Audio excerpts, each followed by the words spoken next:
On New Year's evening, when my fiancée decided midnight was the perfect time to say she regretted leaving her ex in front of everyone. Yeah, that was the start. I am Alex, 27 male, stayed quiet that night. But what followed turned into something none of my friends saw coming. Let's just say she thought she was running the game until the board flipped. New Year's Eve parties are supposed to be the kind of nights you remember for the right reasons. Laughter, music, people yelling the countdown like they're storming Normandy, then hugs and kisses when the clock hits 12.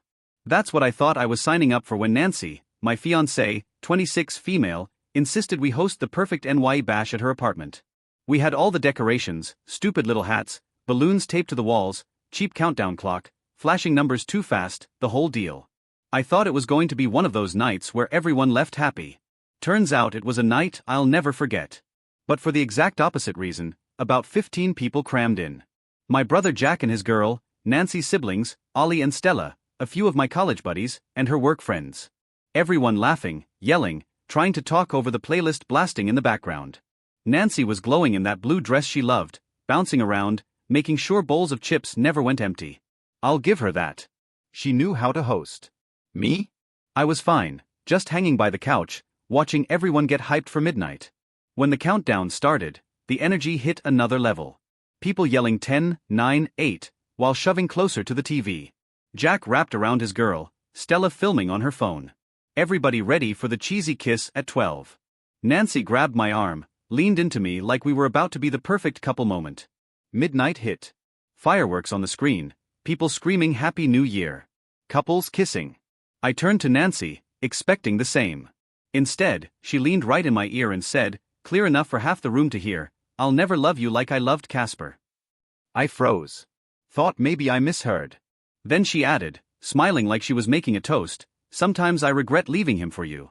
You could feel the air leave the room. Stella's phone dropped a little. Jack's girl went wide-eyed. Even Ollie looked like he wanted to melt into the carpet. Everyone else was mid-kiss or mid-cheer, then realized something was wrong and got quiet. I didn't stand there like an idiot. I smirked. Wow, perfect timing, Nancy. Real classy. She blinked like she didn't expect me to answer. I set my plastic cup down on the counter. Loud enough it clattered. Guess I know what my New Year's resolution is, I said, straightening up. Not marrying the woman who's still obsessed with her ex. That got a couple gasps. Jack's buddy actually choked on his drink. Nancy reached for me, stammering, wait, no, that's not. I pulled my arm back. Save it. You just announced to everyone here who you really want. People were whispering, avoiding eye contact. Some of them tried to start conversations again, but the party was cooked. Nancy stood there frozen, her lucky blue dress not looking so lucky anymore. I grabbed my jacket off the chair, nodded at Jack. I'm out. Text me tomorrow. Nancy followed me to the door. It was just the excitement, the countdown. I didn't mean. I cut her off cold. You meant it. Drunk minds, sober truths. Happy New Year, Nancy. And I walked. The hallway was dead quiet compared to her apartment.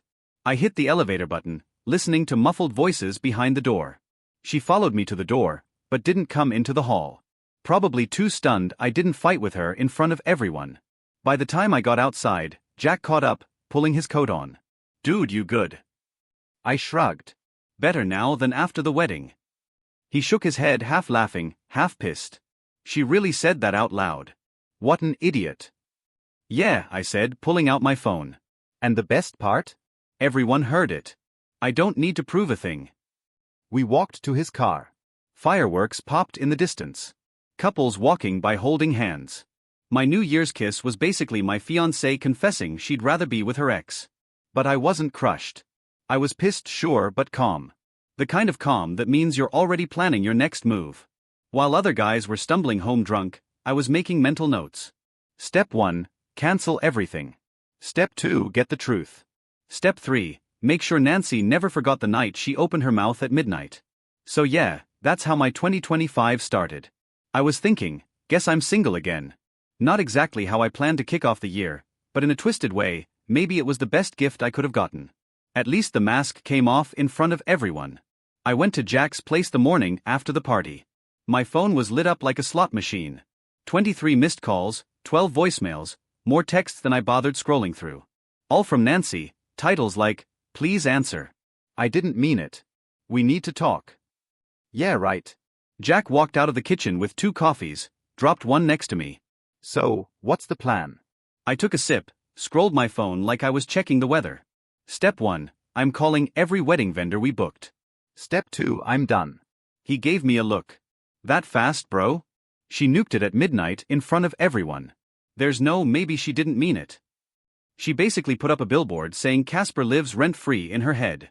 What am I supposed to do? Throw confetti and keep planning the honeymoon? Jack cracked a grin. Fair point. By 9 a.m., I was on the phone. Reception venue cancelled. Photographer cancelled. DJ cancelled. Florist cancelled. Every single one. Lost a couple deposits, sure, but the relief was worth 10 times the money. Each cancellation email I got felt like a weight dropping off my shoulders. Meanwhile, Nancy kept calling. Every time her name popped up, I just let it ring. Jack peeked over. You going to answer eventually? I laughed. Why? So she can explain how her deep love confession for Casper was just a party trick? By noon, I had a stack of receipts and confirmation emails sitting in front of me. I snapped a picture of the pile and texted it to her with one line. Happy New Year. Wedding's off. One more loose end. The house. We were under contract on a place in my name with closing set for March. I made sure it stayed that way after New Year's. She called instantly. I declined it. A minute later, a wall of texts came through. It was the champagne, I wasn't thinking. I swear I love you. I typed back one thing. Congrats. You and Casper are officially the most memorable part of 2025. Go celebrate with him. Jack read it over my shoulder and whistled. Savage. Not savage, I said, leaning back. Just efficient. That night, I finally answered one of her calls.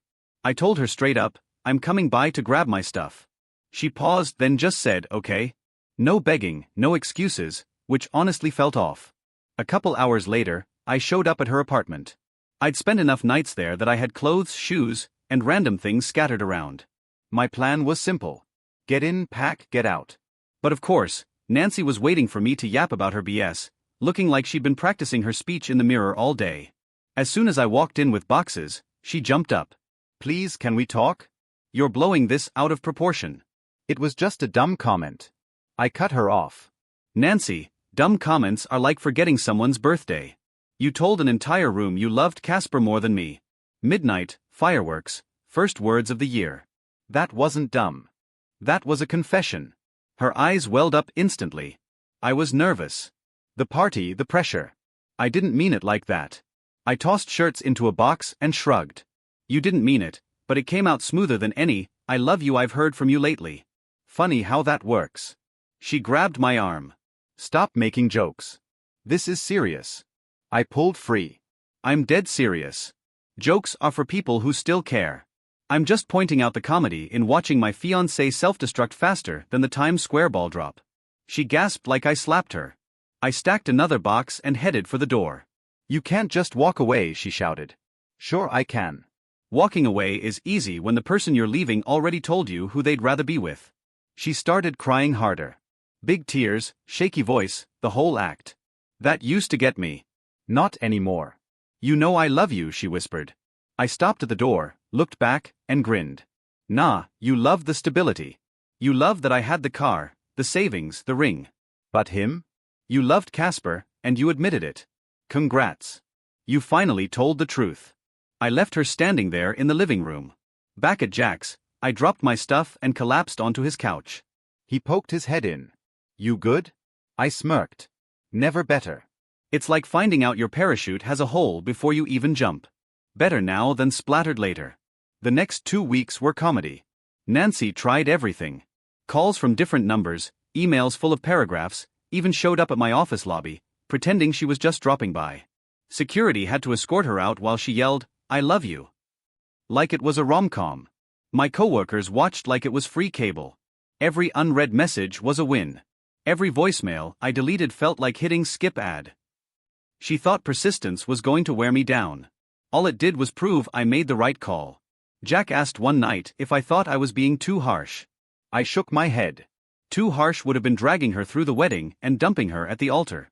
This is me doing her a favor. Now she's free to go chase Casper without pretending I'm the love of her life. He laughed and clinked his soda against mine. Cold, bro. Real cold. Not cold, I corrected. Just done. That was it. The relationship ended the second she opened her mouth at midnight. Everything after was just paperwork and receipts. And honestly, watching her scramble and panic was better than any New Year's fireworks show. Every block number, every desperate email with the subject line, please. Every time she showed up where she wasn't wanted, it was all free entertainment. The more she begged, the calmer I got. But then the Real bomb dropped. It was a Friday night about 2 weeks after the party. Jack and I were sitting on his couch, half watching some basketball game when the buzzer rang. He got up and let David in, one of my college buddies and part of our New Year's crew. He walked in carrying takeout and wearing the face people get when they know something you don't and wish they didn't have to be the one to say it. Bro, we need to talk, he said, setting the bags down. Jack glanced at me, then got up. I'll give you guys space, he muttered, heading to his room. That alone told me this wasn't small talk. David sat down, rubbed his hands together. So, Nancy. I rolled my eyes. What? She sent you a 10-paragraph sob email, too. No, worse. He leaned forward. Jenny was talking to Stella, right? Stella's been feeling guilty since New Year's. And she told Jenny something she shouldn't have. I raised an eyebrow. Spit it out. David exhaled. Casper never cheated on her. That whole story, total fiction. She dumped him because he was broke. You had the new job and the car. She jumped ship to you and sold everyone this heartbroken victim story so nobody would blame her. I sat there silent for a beat. Then I laughed. Actually laughed. So you're telling me I wasted 2 years playing therapist for a heartbreak that never happened? Pretty much, he said grimly. I shook my head, smirking. Unbelievable. I wasn't her boyfriend. I was the rebound crutch with a credit score. But David wasn't done. There's more. Stella said Casper doesn't even know about you. That stopped me cold. What do you mean doesn't know? She never told him she was engaged. According to Stella, she fed him some story that she was single and just needed space to figure herself out. He thought she was keeping her options open, not juggling an entire fiancé at the same time. I let out a low whistle. So she was running the same con on both of us, telling me she was still traumatized by him while telling him she was still in love with him. That's impressive in a twisted way. David leaned back, shaking his head. She had both of you playing roles without knowing it. You were the safety net. He was the passion project. She was planning to switch teams whenever the timing worked out. The room went quiet except for the muffled game commentary on TV. I leaned back, staring at the ceiling, then let out a short laugh. So, I wasn't even Plan B. I was like, Plan 401k, the retirement option she kept until Casper made enough money to upgrade. David chuckled despite himself. Exactly. I sat up, grin still plastered on my face. Well, that changes things. I thought she was just a selfish liar. Turns out she's an Olympic-level scammer.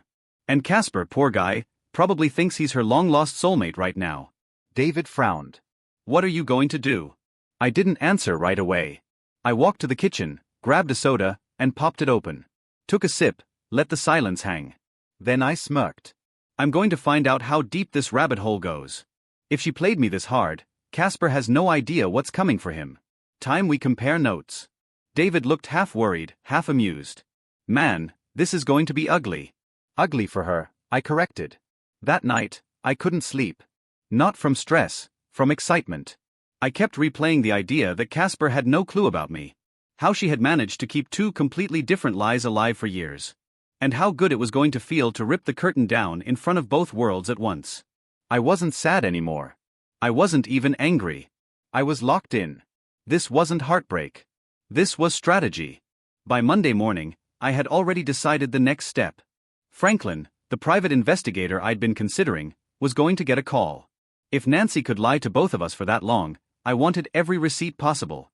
And once I had them, Casper and I were going to sit down man-to-man. I smiled to myself, scrolling through her last unread message. Please, I know I messed up, but I love you. You're my forever. I didn't even reply. Just deleted it and thought funny. Casper probably got the exact same message last night.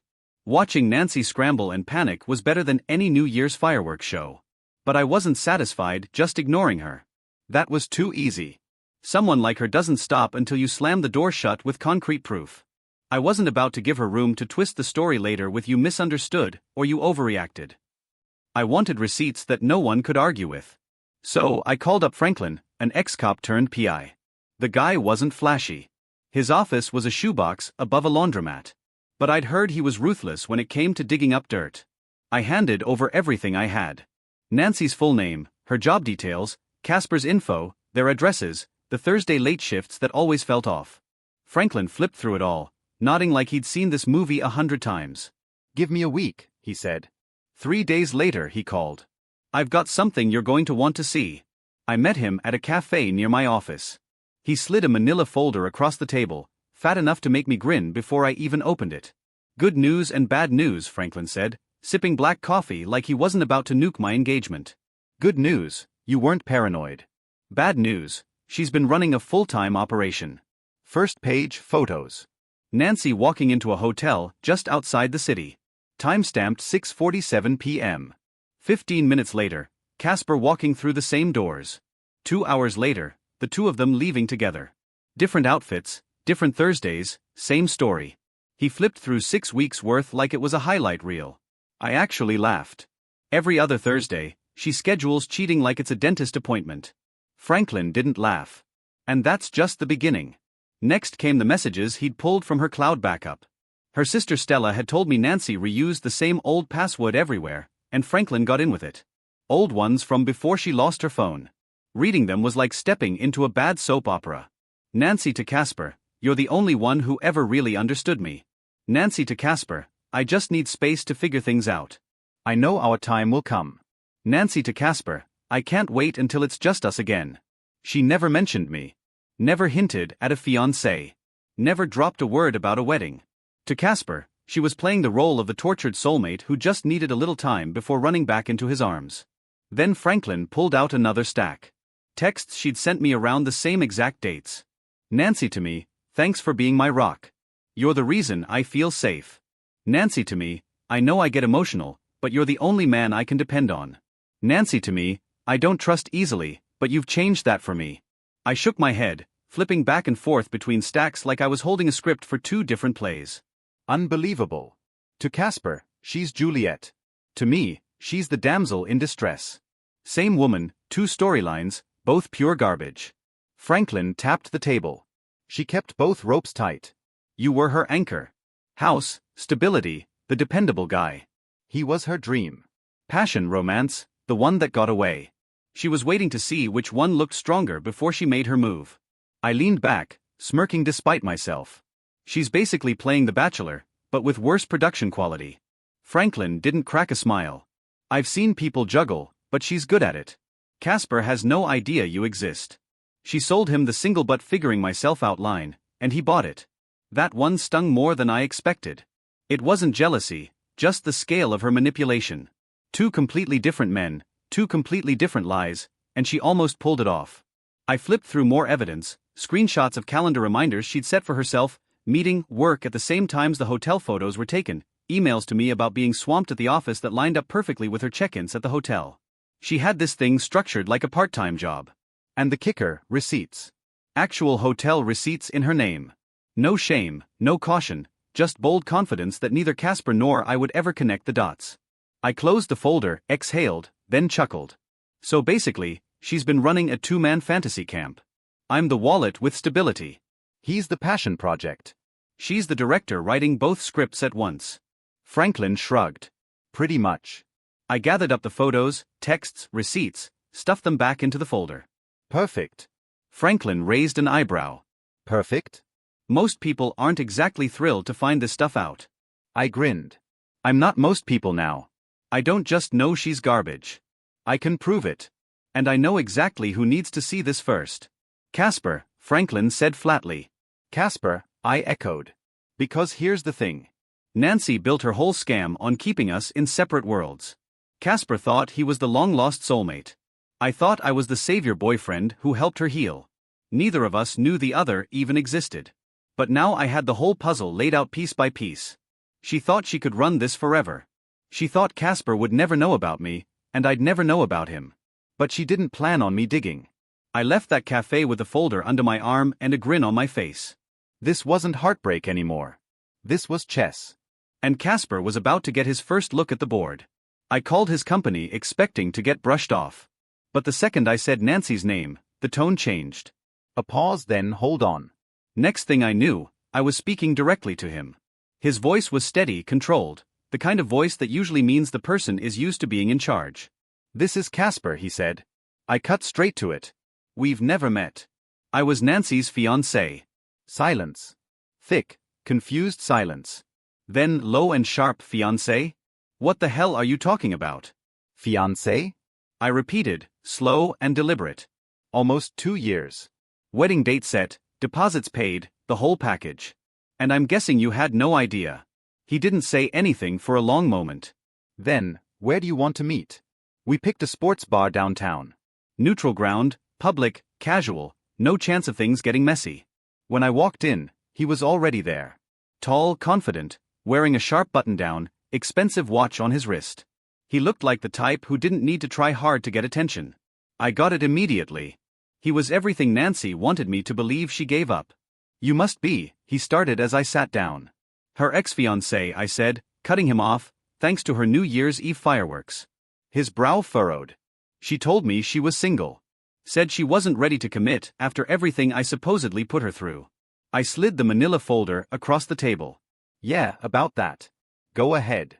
He opened it. First photo, Nancy walking into a hotel.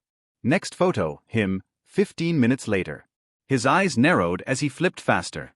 Then came the texts. His jaw clenched. He kept shaking his head like he couldn't believe it. She told me she just needed time, he muttered. Said she was figuring herself out, that we'd have our shot again once she was ready. I snorted. Yeah, meanwhile, she was playing happy bride-to-be with me, picking flowers, tasting cakes, crying at wedding commercials, all while meeting you at a hotel like it was her side hustle. Casper barked a humorless laugh. You're telling me she was engaged this entire time? Yep, I said, leaning back. Engaged, planning a wedding, and to you? She was Little Miss We'll Be Together. She played us both. He sat back, rubbing his temples, then laughed bitterly. I feel like an idiot. Don't, I said. She's good. She gave you the soulmate script and gave me the stability script. You got the tragic romance story. I got the broken woman who needs saving act. Different scripts, same scam. He shook his head, flipping through another text. I'll always love you. I just need space. He looked up at me. She sent me this the same week she was probably sitting on your couch planning her wedding vows. I grinned. Yeah, she told me I was her rock that week. Guess we both got promoted to starring roles in the Nancy show. That cracked him. He laughed for real this time, shaking his head. Man, she's unbelievable. She's greedy, I corrected. Wanted passion from you and stability from me. Problem is, she underestimated how fast men compare notes when they stop fighting over a liar. We sat there for a beat, the weight of it sinking in. But instead of awkwardness, it felt almost liberating.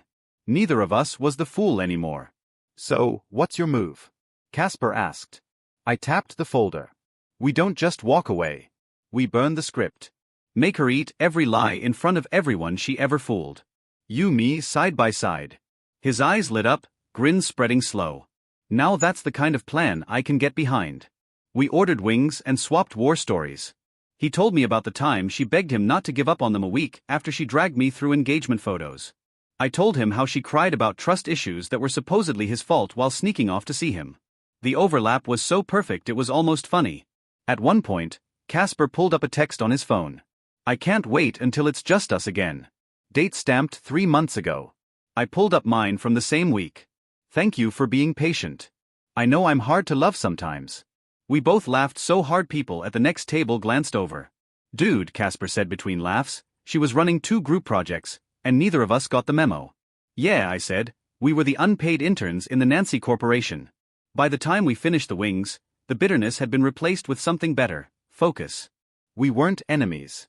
We weren't rivals. We were 2 guys who had been conned, now holding all the receipts. When we stood to leave, Casper shook my hand firmly. She's going to panic when she realizes I'm out. She'll probably run back to you. I smirked. Let her try. This time she won't find a doormat. She'll find a locked door and maybe a presentation. He grinned. I like the way you think. Walking out of that bar, I felt lighter than I had in weeks.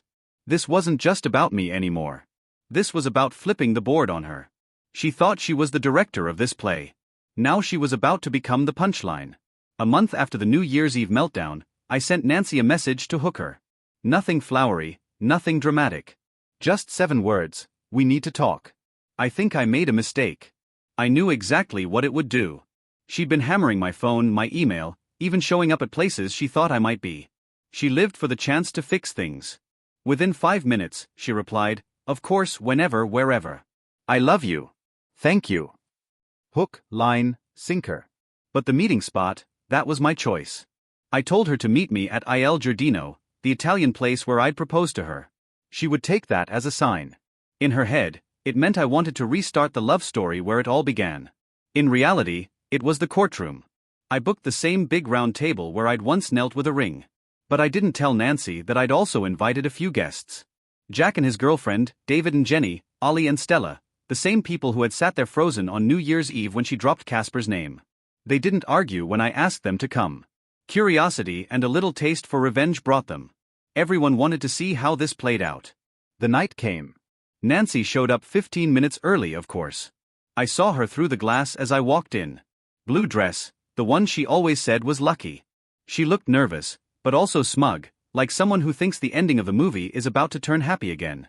When I reached the table, she stood up like she expected me to embrace her. I stopped her momentum with a handshake. "Nancy," I said flatly. Confusion flickered across her face. Not what she expected, but she forced a smile and sat down. "I'm so glad you texted. I've missed you every single day. I know I ruined everything, but we can fix this. I'll do whatever it takes." I nodded like I was listening. The waiter poured water. I ordered the same bottle of Chianti we had the night I proposed. Nancy lit up, probably convinced this was a good sign. Then she noticed me glancing toward the door. "Why such a big table for just us?" she asked. "Because it's not just us," I said. Right on cue, the others started filing in. Jack and his girlfriend first, then David and Jenny, then Ollie and Stella. They sat down without a word, tension thick enough to cut with a knife. Nancy's smile collapsed. "What is going on?" I leaned back in my chair. "You said you wanted to fix things. Well, that starts with honesty, and honesty deserves witnesses." She blinked, frozen. I reached into my bag and pulled out a thick brown envelope, slid it to Jack. "Pass it around." He opened it, pulled out a stack of glossy prints, and his face said everything. Hotel entrance. Nancy walking in. 15 minutes later, Casper. 2 hours later, the two of them leaving. Date stamps clear as day. Jack passed the photos to the next person, who gasped. Nancy's voice cracked. "Where did? Those are private." "Wrong," I cut in. "Those are lies with timestamps." September 15th. October 3rd. October 17th. Thursdays. "You told me you were working late. Funny, your job has a very different lobby than that hotel." Stella looked like she wanted to slide under the table. David muttered, "Holy shit," under his breath. I wasn't done. I pulled out a second envelope. More reading material. Inside were screenshots, half to Casper, half to me. I read them out loud, one by one. To Casper, "You're the only one who ever really knew me." To me, "Thanks for being my rock. I don't know where I'd be without you." To Casper, "I just need time. Our moment will come." To me, "You're the only man I can depend on." Gasps around the table. Everyone looking between her and me like they were watching a car crash in slow motion. Nancy grabbed for the papers. "Stop this. You're twisting everything." I pulled them back easily. "No, Nancy, these aren't twists. They're scripts. You had two, soulmate script for Casper, stability script for me. You just didn't think we'd compare notes." Her face went pale. "Notes? You?" And then she froze because at that moment, the last guest arrived. Casper. He walked in calm, steady, his eyes locked on her, then flicked to me. He gave me the tiniest nod. Nancy shot to her feet so fast her chair toppled. "Casper, thank God you're here. We can fix this. You know I love you." Casper cut her off, his voice cold and clear enough that nearby diners went silent. "Love me? You lied to me about being single. Lied about me cheating. Lied about why you left. And now they all get to hear you were engaged this whole time." He didn't look at me. He looked at the table. "Engaged? 2 years?" he said, letting it land. I nodded once to the table. 2 years. Wedding booked, deposits paid. She kept him in the dark while she played me. Her mouth opened and closed like a fish. The table was dead quiet. Everyone's eyes were on her. The same people who'd heard her New Year's confession were now hearing the full picture. Delivered piece by piece. Casper stepped closer, leaned in slightly. You wanted passion from me and stability from him. You thought you could stretch it forever, but you forgot one thing, Nancy. Eventually, men talk. And just like that, he turned and walked out. Nancy crumpled back into her chair, shaking, whispering, "No, no," over and over. No one comforted her. Not her sister, not her brother, not even Jenny, who usually had sympathy for everyone. They all just stared at her like she was a stranger. I stood, dropped a few bills on the table to cover my wine, and looked her dead in the eye. You ruined New Year's for me. I just returned the favor. Then I walked out, leaving her in the same restaurant where I'd once promised her forever. Except this time, all she had left was silence and disgusted stares. I walked out of Il Giardino without looking back. Outside, Casper was leaning against his car, calm as ever. When he saw me, he smirked. That went even better than I expected. I shrugged. She handed it to us on a silver platter. We stood there for a second, just letting the night air settle. Inside that restaurant, Nancy's world was collapsing. She tried to control 2 stories at once, and both had unraveled in front of her family, her friends, and the man she thought was her backup plan. Jack texted me as I got into my car. "Bro, that was savage. Everyone saw her for what she is. Proud of you." It wasn't pride I felt. It was clarity. Over the next week, the fallout spread fast. Nancy tried damage control, of course. She messaged Jack's girlfriend first, begging for her to explain it was all a misunderstanding. She messaged David and Jenny too, claiming the photos were old and the texts were taken out of context. Nobody bought it. They'd seen the timestamps. They'd seen Casper's reaction live. The act was dead. Stella, her own sister, stopped defending her. Ollie told Jack privately he was embarrassed to even share her last name. Her family group chat went quiet. The sympathy card didn't work anymore. As for Casper, he cut her clean, blocked her number, had his lawyer draft a letter warning her not to contact him again. He told me later she tried showing up at his office, and security had to turn her away. She looked shocked, he said, smirking, like she couldn't process that money doesn't erase betrayal. Meanwhile, I canceled the joint move and sold the place I'd closed on in my name. Title and mortgage were only mine, so there was nothing for her to touch. She got nothing. Not the house, not the savings, not the future she thought she was buying with her manipulation. The best part, the silence. For the first time in years, no constant drama, no guilt trips, no fake tears, just peace. One night, Casper and I met up again at the same bar where we'd first compared notes. We sat back, ordered wings, and laughed about the whole thing. She really thought she could juggle us forever, Casper said, shaking his head. It's almost insulting how dumb she thought we were. She underestimated one thing, I said, grinning. That guy's talk. And once we did, the whole circus collapsed. We toasted to that. To Nancy. Last I heard, she moved out of the city, burned every bridge she had here. No friends left, family ashamed, reputation shot. She probably thought she'd find greener pastures somewhere else. But the truth, you can't outrun who you are. And me, I didn't just get closure, I got perspective. I wasn't anyone's backup plan. I wasn't stability on the side while she waited for passion. I was the guy who ended her little game once and for all. Walking out of that restaurant, I promised myself something. I'd never let another person waste my time like that again. No second chances for liars. No sympathy for manipulators. If someone shows you who they are, you believe it the first time. As for Nancy, she'll remember that night for the rest of her life. The night she thought she was walking into reconciliation at the restaurant where I once promised her forever. And instead, she left alone, exposed and discarded. Revenge wasn't loud. It wasn't violent. It was calm, precise, undeniable, and it was